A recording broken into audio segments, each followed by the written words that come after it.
नमूने कैसे एकत्र किए गए, इस बारे में साक्ष्य के अभाव में डीएनए रिपोर्ट पर भरोसा करना सुरक्षित नहीं। Punjab and Haryana high court ने पॉस्को बलात्कार के दोषी को बरी किया। Punjab and Haryana high court ने एक नाबालिग लड़की से बलात्कार के दोषी व्यक्ति को बरी करते हुए कहा कि कथित पीड़िता की मेडिकल एग्जामिनेशन के लिए वजाइनल स्वैब लिए जाने के साक्ष्य की श्रृंखला में एक महत्वपूर्ण विराम था। यौन अपराधों से बच्चों के संरक्षण पॉस्को अधिनियम के तहत दोष सिद्धि को खारिज करते हुए जस्टिस मनीषा बत्रा ने कहा, नमूनों के दूषित होने या उनके साथ छेड़छाड़ की संभावना को खारिज करना अभियोजन पक्ष का काम था। इस बात के साक्ष्य के अभाव में कि नमूने कैसे एकत्र किए गए और साथ ही इस तथ्य के अभाव में कि उन्हें ठीक से संरक्षित किया गया था या नहीं, डीएनए रिपोर्ट पर भरोसा करना बिल्कुल भी सुरक्षित नहीं होगा। न्यायालय ने कहा कि इस प्रकार जो स्थिति उभरकर सामने आती है वह यह है कि साबित करने के लिए साक्ष्य की कड़ी में एक महत्वपूर्ण विराम है कि पीड़िता की मेडिकल एग्जामिनेशन करने के समय डॉक्टर द्वारा लिए गए वजाइनल वह वही थे जिन्हें एफएसएल में जमा किया गया था और उन्हें संरक्षित रूप से संग्रहित, पैक और संरक्षित किया गया था। न्यायाधीश ने कहा, यह भी सुस्थापित कानून है कि अभियोजन पक्ष को उन गवाहों की जांच करना आवश्यक है जो नमूनों की हिरासत में थे, जिससे साबित किया जा सके कि उनकी हिरासत में रहते हुए नमूनों की सील के साथ छेड़छाड़ नहीं की गई थी और उन्हें संरक्षित रखा गया था। इसके अभाव में अभियोजन पक्ष को आरोपी के खिलाफ अपराध साबित करने के लिए नहीं माना जा सकता। ये टिप्पणियां पॉस्को अधिनियम की धारा 4 के तहत दंडनीय यौन उत्पीड़न के दोषी एक व्यक्ति की याचिका पर सुनवाई करते समय की गई और उसे 10 साल की अवधि के लिए कठोर कारावास और 10,000 रुपये का जुर्माना भरने की सजा सुनाई गई। पूरा मामला अभियोजन पक्ष के अनुसार याचिकाकर्ता को तब गिरफ्तार किया गया जब एक लड़की को उसकी मां ने उसके घर में अस्त व्यस्त हालत में पाया और कथित पीड़िता ने शिकायत की कि उसे जबरन एक कमरे में ले जाया गया और उसके कपड़े उतार दिए गए, जिसके बाद उसके साथ यौन उत्पीड़न किया गया। उसके बयान के आधार पर आईपीसी की धारा 363, 368, 376 और 506 के साथ पॉक्सो अधिनियम की धारा 4 के तहत मामला दर्ज किया गया और जांच की कार्रवाई शुरू की गई। यह कहा गया कि पीड़िता की चिकित्सीय कानूनी जांच की गई और पीड़िता का बयान सीआरपीसी की धारा 164 के तहत दर्ज किया गया, जिसमें उसने एफआईआर में लगाए गए आरोपों को दोहराया। यह तर्क दिया गया कि ट्रायल कोर्ट ने आरोपी को आईपीसी की धारा 363, 368 और 506 के तहत लगाए गए आरोपों से बरी कर दिया, लेकिन उसे आईपीसी की धारा 376 और पॉस्को अधिनियम की धारा 4 के तहत दंडनीय अपराधों के लिए दोषी ठहराया और उसे कठोर कारावास की सजा सुनाई गई। दोनों पक्षों को सुनने के बाद अदालत ने पाया कि पीड़िता और आरोपी की डीएनए प्रोफाइलिंग के लिए एकत्र किए गए नमूनों के संग्रह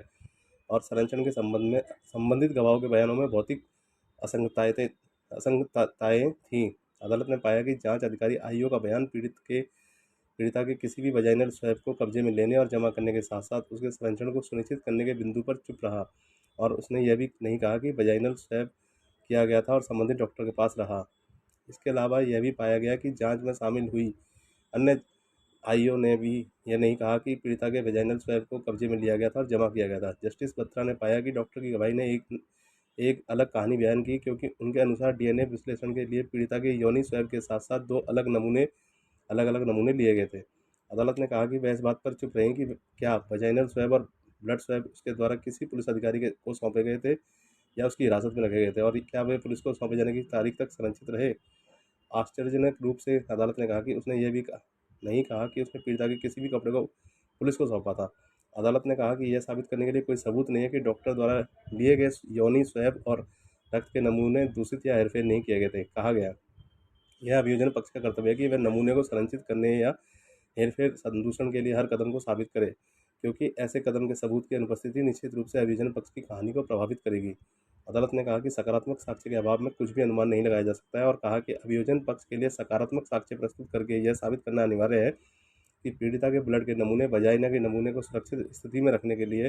हर एहतियात बरती गई थी। उन्हें प्राप्त करने से लेकर डीएनए प्रोफाइलिंग के लिए पुलिस द्वारा संबंधित एफएसएल अधिकारियों को सौंपे जाने तक